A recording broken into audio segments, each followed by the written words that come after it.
Bhagavate Vasudevaya. Om Namo Bhagavate Vasudevaya. Om Namo Bhagavate Vasudevaya.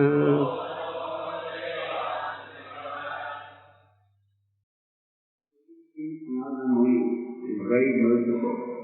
By his courtesy he showed the greatest favor to both of you who were mad after material opulence and had thus become blind.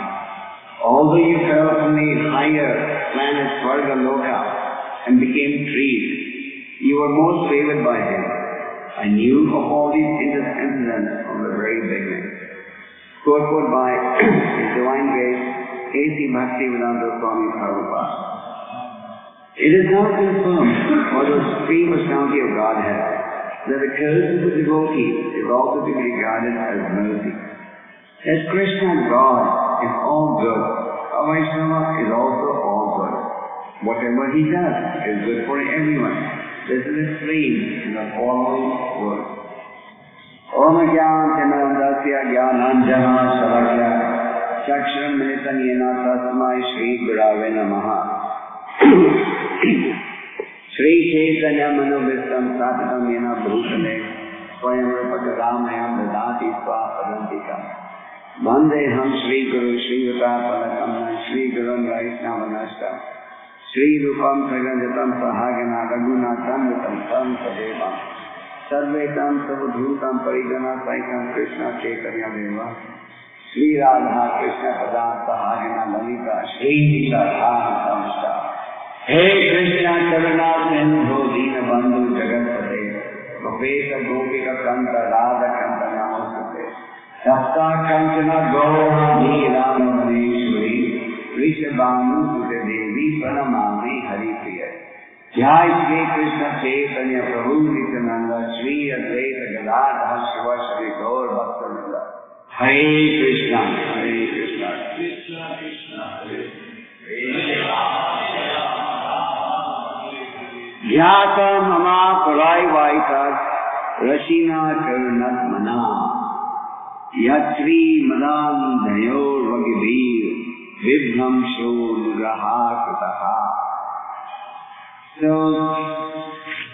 we have seen that the two sons of Kuvera were actually blessed by Narada Muni. Narada Muni had cursed them to become trees, and they became trees because, as we explained yesterday, and you probably heard over the previous days, they acted in a very uncivilized manner in front of a great sage of the caliber of Narada Muni. They were very intoxicated by the position that the father had, namely the treasure of the demigods, and also they were intoxicated because of their father's devotion to Lord Shiva. So Narada Muni did a special favor upon them. He cursed them to become trees for 100 years. Not 100 of our earthly years, but 100 years of the demigod. Which means that one day of the demigod is equal to 6 months of our earthly year. So at this point we see that Krishna, he has pulled the two Arjuna trees down. Krishna was crawling in the courtyard and he remembered. What did he remember? That his beloved devotee Narada had given a word. What was the word? Narada said, for your young behavior, you become trees and then you'll be able to see the Lord. So Krishna knew what Narada had done and why he did it. So Krishna wanted to fulfill the promise that his devotee had made, which was that they would be able to see the Lord. So Krishna pulled the two huge trees down. He was tied to a mortar, and with the rope he pulled it down. In fact, when the two trees fell down, everyone in the town started talking. How did the tree fall down? Some said, must be some demon who who came and pulled the trees down. So there was a discussion, how could two huge trees fall down all of a sudden? And all the elder members started saying, this must be the work of some demon. And then the children who were there said, no, you're wrong. This is not the work of the demon. There's baby Krishna. He pulled down the tree. And people were amazed. This baby Krishna, he pulled down the tree. So, the inhabitants of Vrindavan, they were already used to this baby Krishna performing wonders. So they all told Narad, your child is always performing some miracle. How can a small child pull down two huge trees?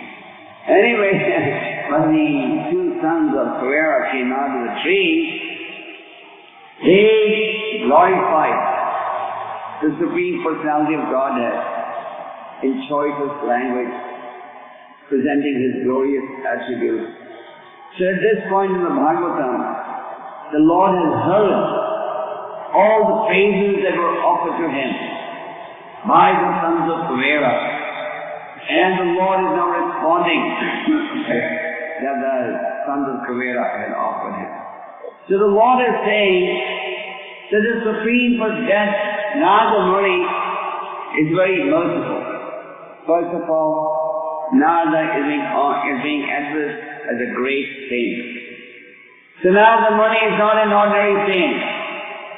Narada Muni is actually a very great saint. Sayambhu Narada Sambhu Kamara Kapilo Mano Kalado Janako Bhesma Bali Vaini Sapir Vayam. Yamraj will ask, who do we turn to get spiritual knowledge? Yamraj revealed the names of 12 authorities, and one of them is Narada. Sayambhu Narada Sambhu. So Narada Muni is one of the 12 great spiritual authorities, and he's being addressed as a very great saint, and he's also very merciful.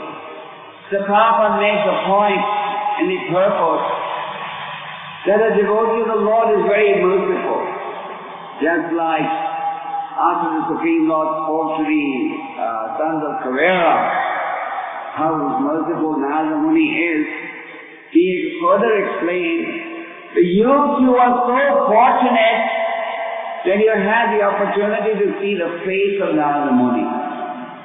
The Lord explained that when you see the face of a great sage, everything becomes clear to you. Just like on a clear blue sky day, all objects become visible.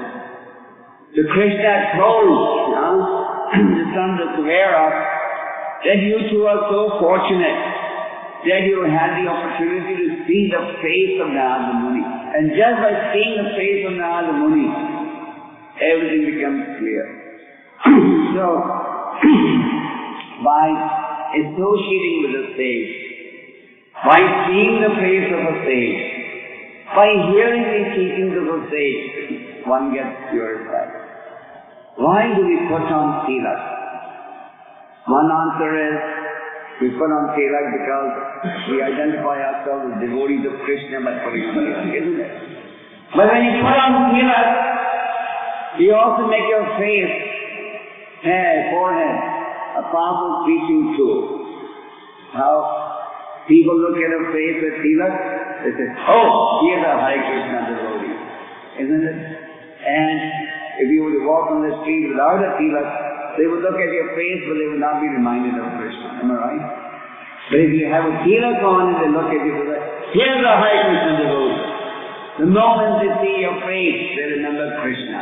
And the more they remember Krishna, the more they get purified.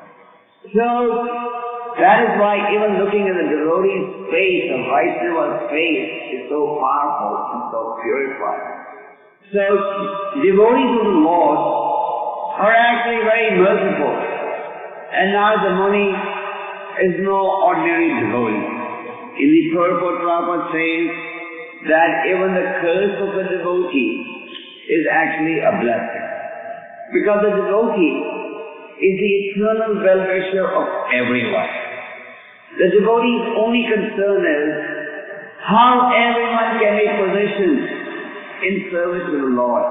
For example, Narada Muni, when he saw the Kuvera and Manigriva were intoxicated, Narada Muni thought, let me teach them a lesson.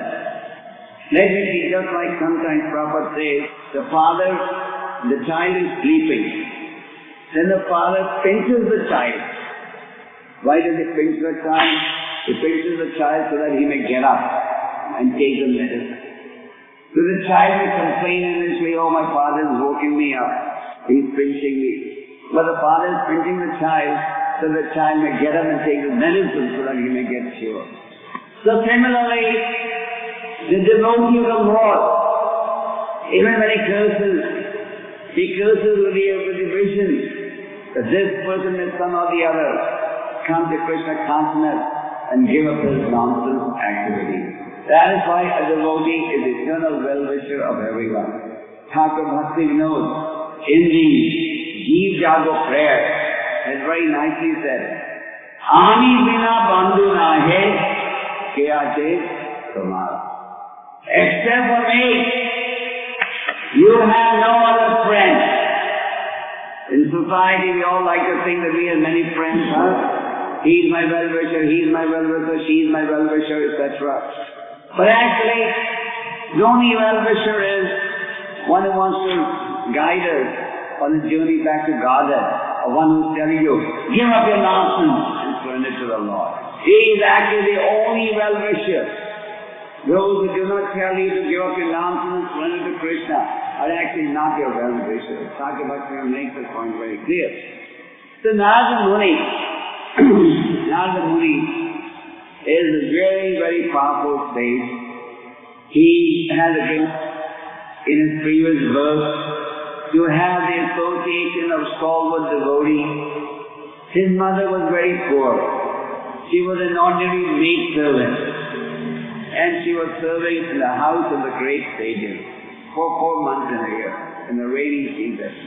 And Narada Muni was a young child, but because of the fact that his mother was in a privileged position, privileged in the sense that she was serving very great sages, he also had the opportunity to eat the remnants of foodstuff left by them and to hear their sermons.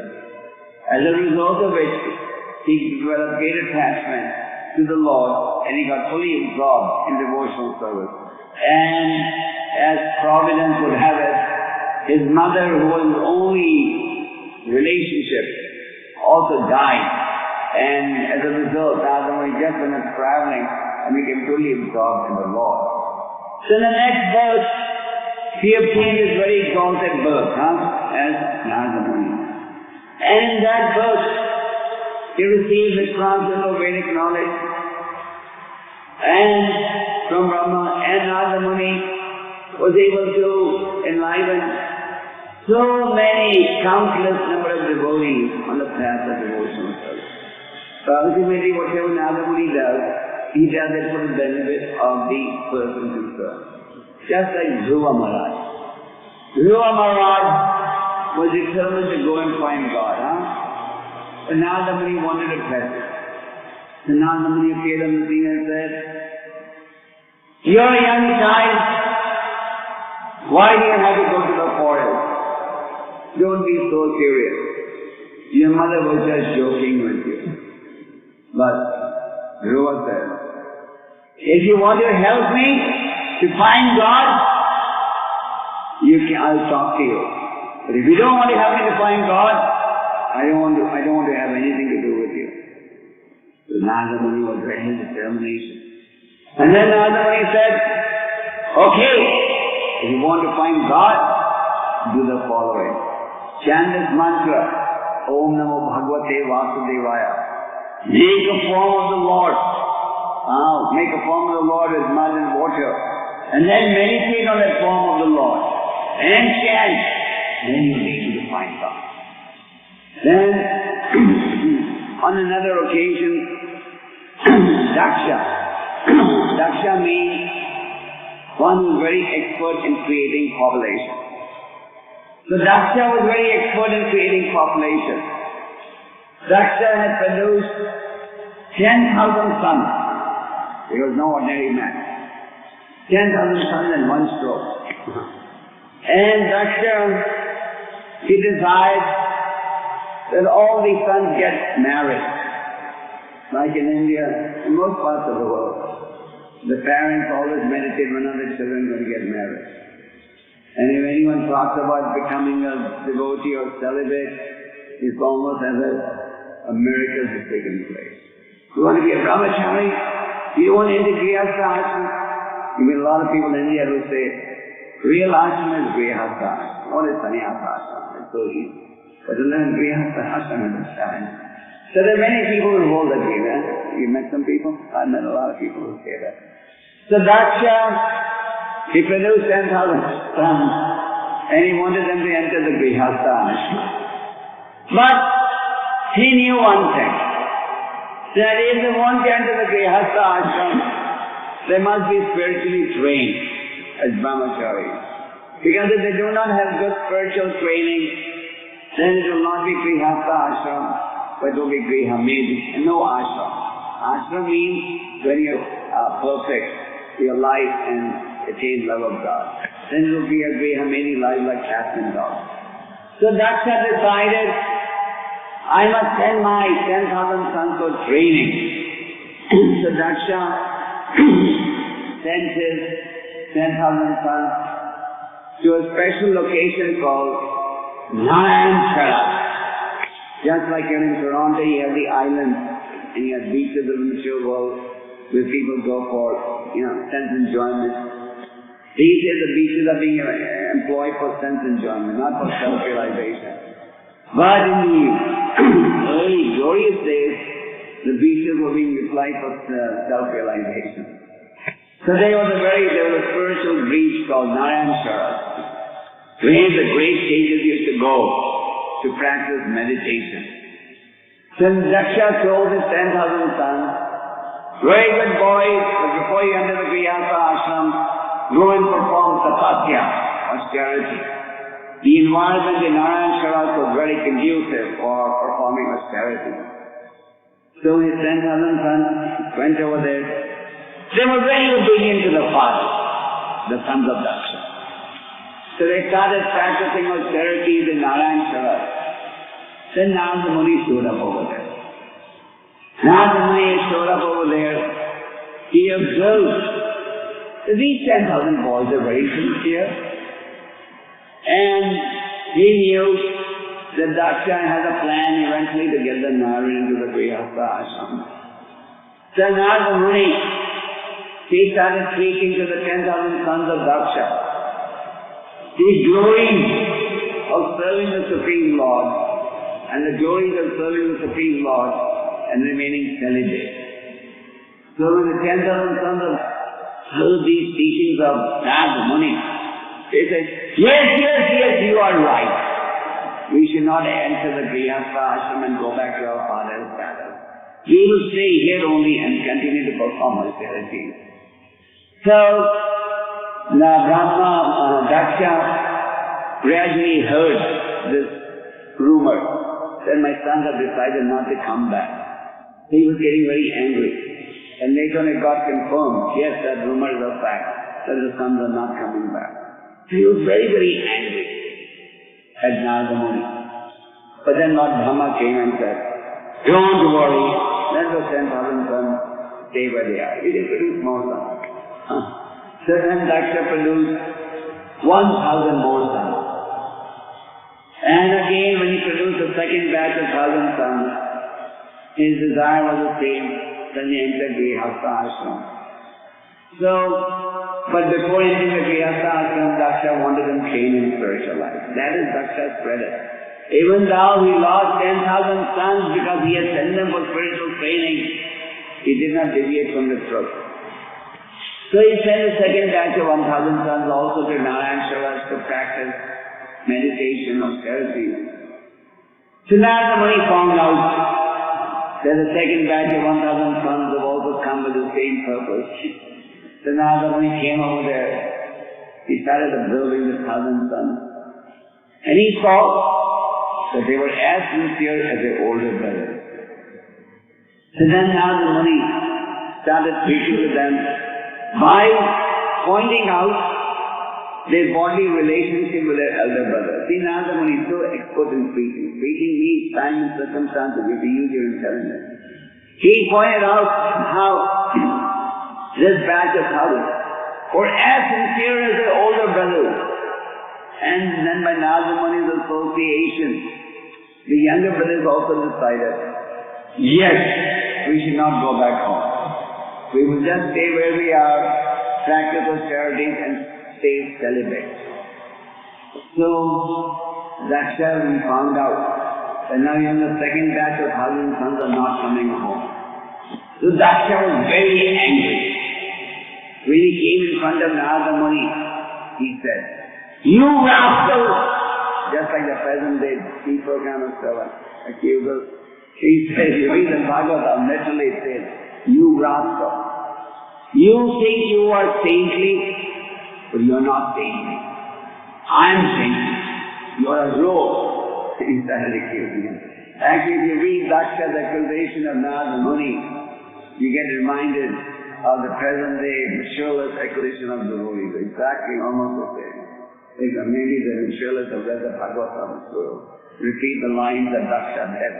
They use exactly the same argument. So, but Narada Muni accepted the curses. That's what we are reading to. Daksha cursed him. He said, "You're a rascal, you're a rogue. You're not a saintly personality. You're breaking up families." And he accused him so much. And he said, and then Daksha cursed him. "You will not be able to stay in any one place for a long time." Actually, long time means that actually Narada Muni has been permitted by Daksha to only stay at any one place for 15 minutes. Narada Muni only has visa to stay in any location for 15 minutes and not more. He can't stay a second more than 15 minutes. So Narada Muni was cursed. "You will not be able to, you have broken my family, now you will not be able to stay in any one place for long time." But Narada Muni accepted this curse as the will of the Lord. It is being said over here that the devotee curses someone for the benefit, for his benefit. Just like Narada Muni cursed the two sons of Kuvera. But also many times, the devotee gets cursed. Isn't it? The devotee curses and he also gets cursed.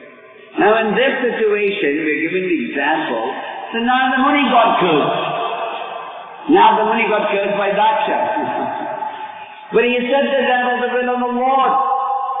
So Narada Muni now tries to finish his business in 15 minutes. In 15 minutes he converts the most sinful of people to devotees of the Lord. Just like once Narada Muni went to a forest where there was a hunter who was half killing animals, and then he would let the animals flap, and then painfully die. So Narada Muni saw this, and he saw all these half-dead animals in the forest. He said, "Who is responsible for this sinful act?" And the hunter came forward and said, "I." And Narada Muni told him, "This is so sinful. Not only are you killing these animals, but the way you're torturing them and killing them." So anyway, by Narada Muni's association, the hunter came to the realization that this is indeed a very sinful activity. Then the hunter said, "But this is my family profession. If I give up this profession, how will I live?" Narada Muni said, "Do not worry, depend on the Lord." So the word spread around everywhere that the great criminal hunter has now become a saint. So everybody would come to see him. You know, if you read about a big gangster becoming a saint, you naturally want to go and see that person. So everyone was lining up to come and have his darshan, the great hunter who had become a saint. And in India it's a tradition that when you go to a saintly person, you don't go empty-handed. You take something with you. So everybody was bringing something to see him. And this hunter got so rectified that he would not even place his feet on the ground till he made sure that there was no ant and no entity on the ground. So, a devotee may get cursed, but he doesn't get affected by the curse, because he has full faith that my Lord will protect me. Rakhe Krishna, Mare Krishna, Rakhe Ke.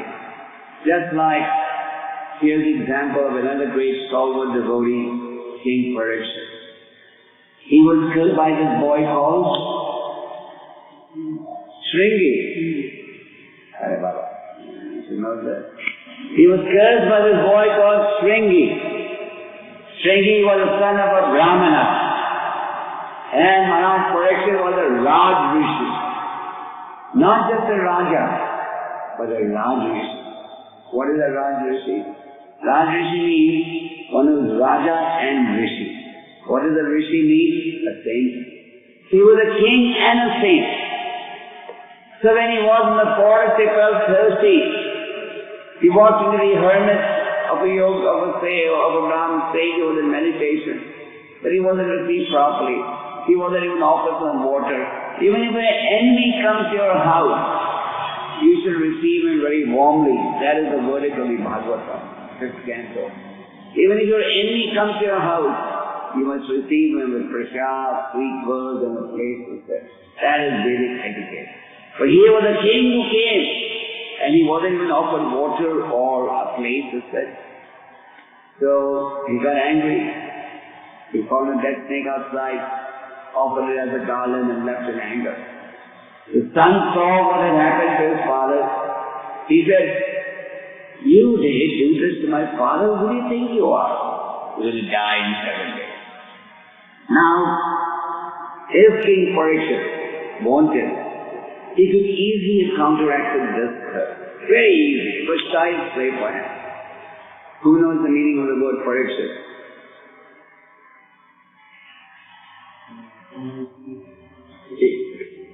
Parikshit means examiner. The word Parikshit means examiner. So, this King Parikshit, when he was in the womb of his mother Uttara, he was attacked by a Brahmachari weapon, very deadly weapon. This Brahmachari weapon, you don't need a missile launcher to launch it. Your launching pad or Cape Kennedy. You can just launch it by chanting a mantra and it hits the specific target.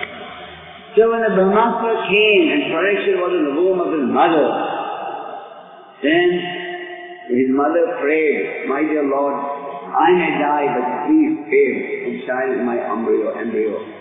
And Krishna, who is in the heart of Paramatma, just extended himself and he protected the embryo from the Brahmachari weapon. So just for a flash of a second, just like sometimes you see lightning in the sky. You see it for a fraction of a second, isn't it? And then the lightning goes away.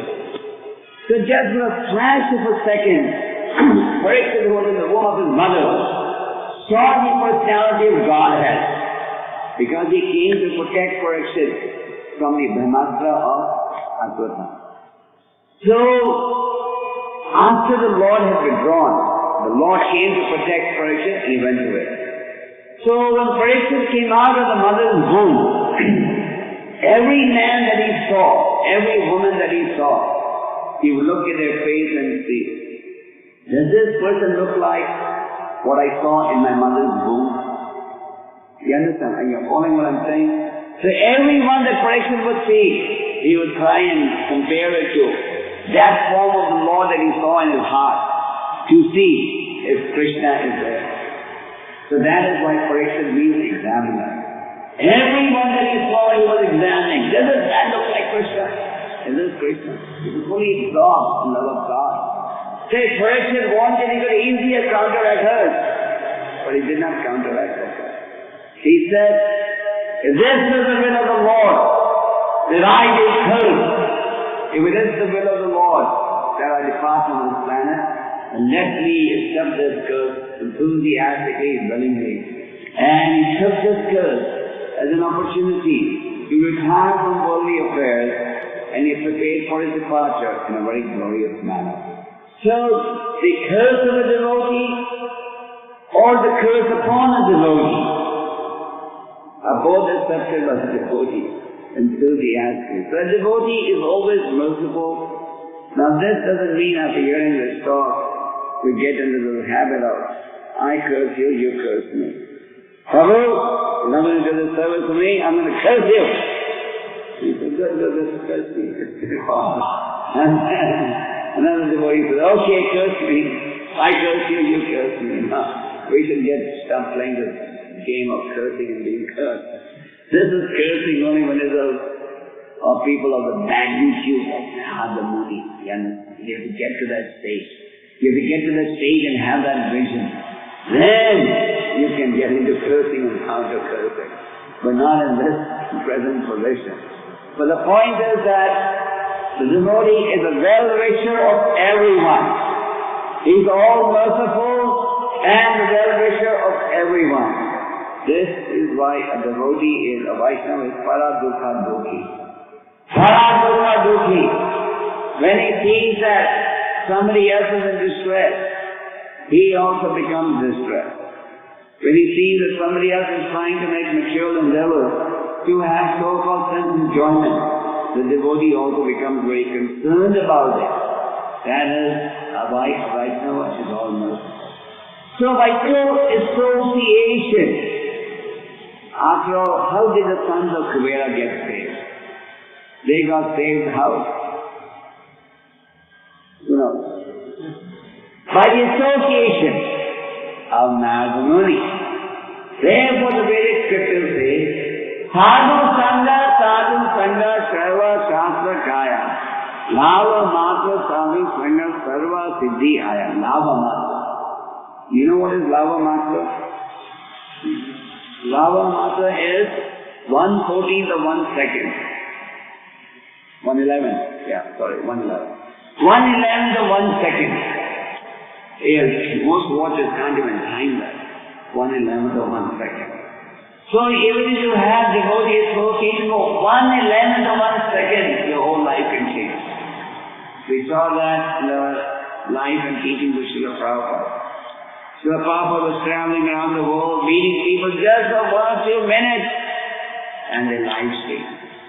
Once Prabhupada was in Australia, and his plane got delayed. So there was a very big businessman from Fiji, waiting at the airport, of Indian origin. So when they saw Prabhupada waiting in the airport, the big businessman came to offer his respect and started talking to Prabhupada. Prabhupada within minutes inspired him to become a devotee. This man went back, gave up his business, became full-time devotee, started the ISKCON movement in Fiji, and has made it so big. So, there's so many examples. Just like Lava Matra, Prabhupada was able to inspire them, give up their nonsense, and come to spiritual life. So, cleanly association is something to be cherished, not feared or avoided. Many times we see there's a class of devotees, as you know. There's some class of devotees, when they get the opportunity for changing association, they jump at it. Just like the peacock. The peacock, when it sees the clouds for the first time in the rainy season, then the peacock jumps in ecstasy. He dances in ecstasy. When the clouds come up for the first time, this is the law of nature. So similarly, there's some categories of devotees, when they have the opportunity to associate with saintly people, they're very happy, joyful. Why? Because they know they're going to hear philosophy by which they can destroy mind and become more Krishna conscious. But then there are another class of devotees who are scared of associating with saintly people. Am I right? They're scared because they think that they may have to hear too much philosophy, not to give up Maya. And we don't want to give up Maya so far. So they try to avoid the association. So those who are serious about spiritual life, they take advantage of association and they make further advancement. So spiritual association, if we get the spiritual association, we are very fortunate. So Narada Muni explains in the 4th canto of the Bhagavatam how one can possibly obtain 3 different types of association. Associating with those who are more advanced, associating with those who are equally advanced, associating with those who are less advanced. You understand? So, Narada Muni says, when you have the opportunity to associate with those who are more advanced, a devotee becomes joyful, like the peacock when they see the clouds for the first time. When you have the opportunity to associate with those who are equally advanced, you become happy. Why? With Krishna Katha. And when you have the opportunity to associate with those who are less advanced, you manifest compassion. Compassion means you feel concerned about them and you want to give them Krishna consciousness. So when we see people who are more neophyte or conditioned to sense enjoyment, we must become compassionate and we must endeavor to give them Krishna consciousness. Sometimes devotees say, but I don't feel that compassion from my heart. You understand my point? Those devotees who are honest, they've many times have asked me, but how do we preach? I don't feel the spirit of compassion in my heart. I don't feel that those people are suffering. I don't care whether they go to hell or heaven as long as I'm comfortable. In a neophyte state, that mentality is there.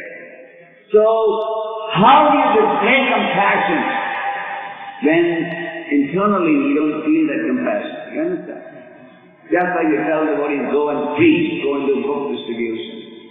Now many times devotees don't really understand, they're not fully convinced about the glories of book distribution. And they may have so many reasons why they feel they should not go out on book distribution. So how do we go out and display compassion when internally that realization is not there? So Prabhupada explains this point by saying that by following the instruction and having faith in the words of Guru, Sadhu and Shastra and carrying out that order, that compassion will begin to develop. Just like a neophyte devotee. He knows that I'm fool number one. He knows I do not know what's right, what's wrong. But he knows that I know what my spiritual master is saying and what Krishna wants. So he has faith in what the spiritual master is saying. He has faith in what the saintly people are saying. So he says, but my spiritual master and the acharyas have said that I must go and preach, and I must go and do book distribution, I must go and Harinam, I must tell people with the glories of the holy name. So just as you just execute that command without asking too many questions and saying if and but, perhaps, probably, etc. You just sincerely carry out that command. Then just by carrying out that command regularly with faith and conviction, you'll make advancement. And the nature of advancement will be the compassion and the other Krishna qualities will begin to develop. So we may not have it. Just like we have no strong love for Krishna. We don't have Raghunaga Bhakti. We don't have spontaneous love, isn't it? But therefore Rupa Goswāmī says, follow Vaidhi Bhakti. What is Vaidhi Bhakti? Rules and regulations. Come to Mangaladi, come to class, come to this, come to that. And if you do this and this, Rupa Goswāmī says, then you will have Raghunaga Bhakti or spontaneous love. So if you don't know Vaidhi Bhakti, then you will not get to the stage of Raghunaga Bhakti. So similarly, for us to develop the spirit of compassion, that is an essential ingredient in the life of a Vaishnava, we have to have faith in the words of Guru, Prabhupada and the predecessor acharyas. Carry out that command.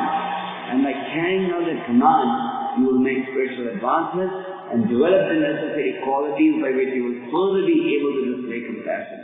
I've seen this all over the world. Even in Russia, I see new bhaktas that join. But they're here every day. They read Prabhupada's letters, book distribution. They go out with faith and they distribute so many books. Just faith. In 2 months, you're not going to get Krishna Prema or Metta. But they have faith. God says, the Guru says, right, go out and preach. So they go out and do it. And just by doing it regularly, systematically, as per the plan given, they begin to make advancement and they get more attached to the process. So, we do not initially have these qualities, but it's our faith and loyalty to the instructions that we get that help us develop these transcendental qualities, like the qualities of compassion, mercy. So, in spiritual association, this is what you hear. How can you make spiritual advancement? So we devotees, when we get together with each other, our constant talk should be Krishna Katha.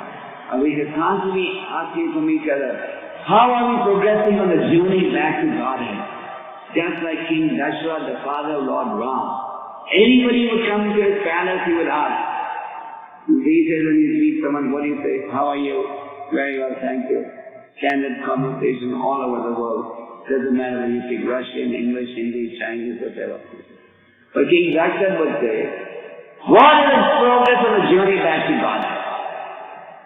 So that's what we should be asking every morning when you get up. What is my progress on the journey back to Godhead going to be? And when you go to sleep, you should be asking, what are the activities I did today which will help me realize my journey back to Godhead? That is the meditation of the devotee asking, what am I doing by which I can achieve eventually Krishna Prema? And in the night, make another announcement. What have you really done to help realize my goal? Just like a businessman, his goal is to make profit. So every day he thinks, I'll call on this salesman, this person, get orders, and at night he then evaluates, what have I done today to make a profit? Isn't it? So similarly, our goal is spiritual profit. So, in the end of it, we should evaluate what have we done to help make spiritual profit achieve the goal of life. So to summarize the verse, the Lord is pointing out, and Narada Muni is very merciful, and the devotees of the Lord are very merciful because they are only interested in becoming Krishna conscious and in making others Krishna conscious, and beyond that, they have no other purpose, no other vision, no other desire. So following in the footsteps of the great sages, we should also intensify our desire to display mercy, to distribute these books, to give people this transcendental knowledge, and by having faith and Guru Sadhu Shastra, and by taking to the path of purity, this faith, this desire will develop, and we'll also become more determined to distribute compassion, just like Narada Muni is always interested in displaying compassion. Hare Krishna. Hare Krishna. Any comments, Maharaj?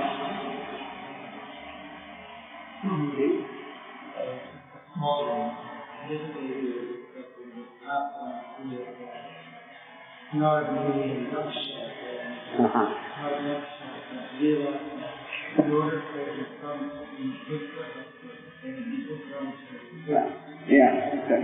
with the ashram, taking care of children, and you have to have solutions. Very right. I mentioned that point briefly, that Daksha realized that he can't be at Grihastha, otherwise he'll be Krihamedi. Yes. Very important point.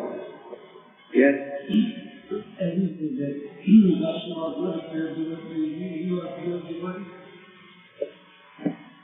Daksha, no. So you just feel devotee, how could you come and the costume act on you? But he was a very exalted devotee. Daksha was.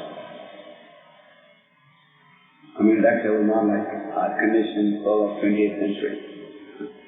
Okay.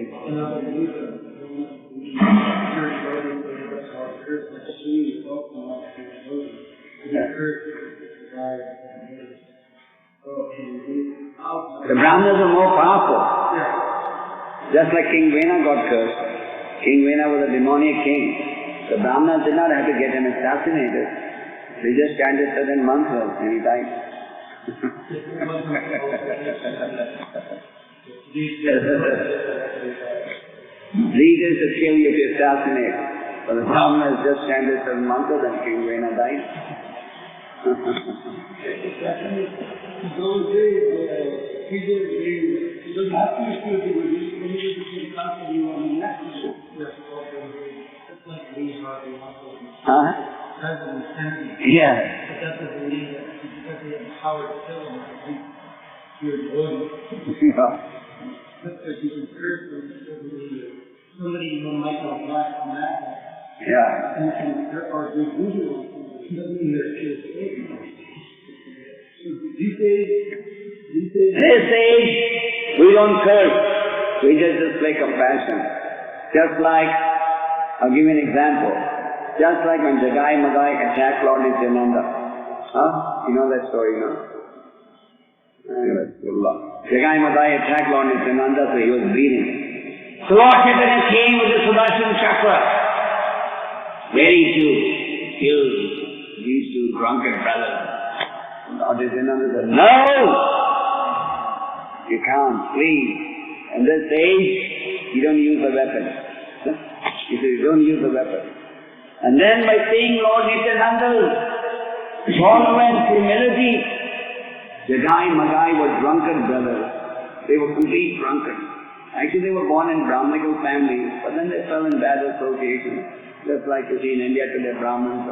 Anyway, so they were drunken, and they were very notorious characters. So Lord Nityananda was told by Lord Chaitanya, go and preach in every town and village. So Lord Nityananda went out preaching, and you know who his preaching partner was? Haridas Thakur. Can you imagine this scene? Nityananda and Haridas going house to house preaching. I can't even imagine how powerful this scene must have been. So Nityananda and Haridas are going out preaching together to every town and village. So they said, we have to make Lord Chaitanya more glorious. So if we want to make Lord Chaitanya more glorious, we should select the most sinful man as our target first. You know, why did Nityananda and Haridas go after Jagai Madai? There's a victorious targets in the city. So they felt that if they are able to save Jagai Madai, then Lord Chaitanya, because at that time Lord Chaitanya was just launching his Sankirtan movement. You understand?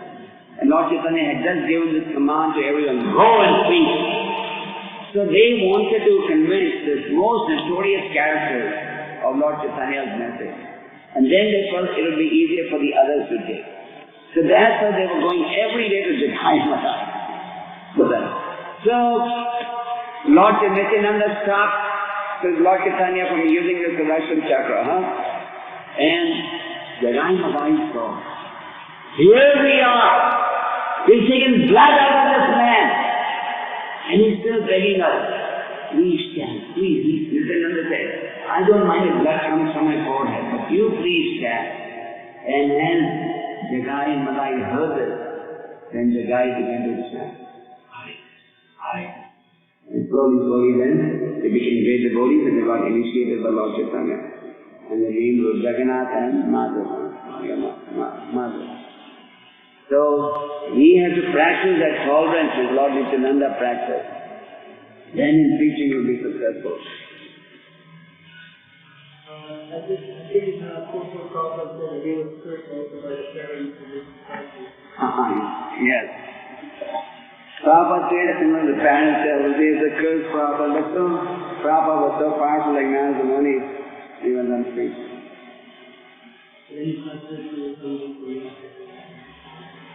That is how the mercy flows from parampara. Just like you may be a brand new bhakta, okay? You tell someone to chant Hare Krishna. That Hare Krishna today is as powerful as it was 5,000 years ago. If we say in Kali Yuga, everything declines, isn't it? But one thing doesn't decline, and that is the potency of the Hare Krishna mantra. The potency of, actually they have, the value of money declines. Your $1 today is not worth the same it was 10 years ago, isn't it? Everything declines. But one thing doesn't decline with the passage of time, and that is the potency of the holy name. The holy name today is as powerful as it was 5,000 years ago. It is as powerful as it was in Satya Yuga. You understand? The holy name hasn't gone down 0.1% in value or potency. So, even if a new bhakta goes on the street and tells a man, please chant Hare Krishna, because he's delivered the perfect product intact, he will benefit. You have your hands up on it.